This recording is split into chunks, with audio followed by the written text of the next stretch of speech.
Mga guys. Aesthetic ron guys. Regards siya. Regards kay Titing. Buntis man siya mga guys. Wow naman! Wow! Kasama niya. Wow! Pina siya kung nakadungog siya karon.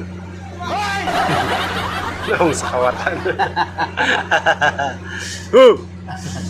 Dalawang beses na yan! Maraming nag-viral dito sa talikod oh.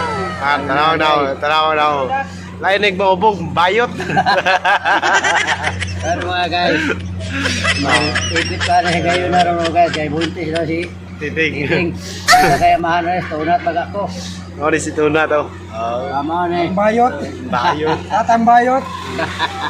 Kasama ako ni guys. Mainom na bayot!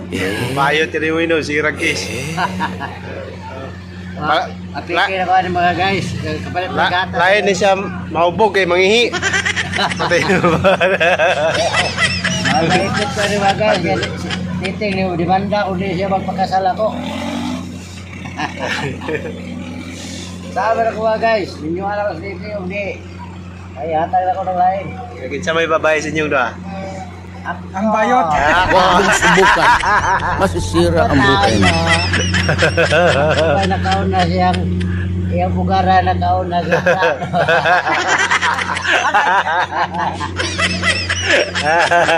Lami-lami ni titing ka naman. Lami-lami nga parat-parat na. Ganaw ba na. Sabi nga parang.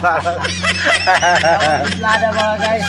Wag lami nga parat-parat na. Ganaw ka nakisong-kisong bitaw. Alam mo tupa bitaw sa City Bernis. Ano ba si Titi mga guys? Eri, kumusta ko nito? Tama na to. Tama na.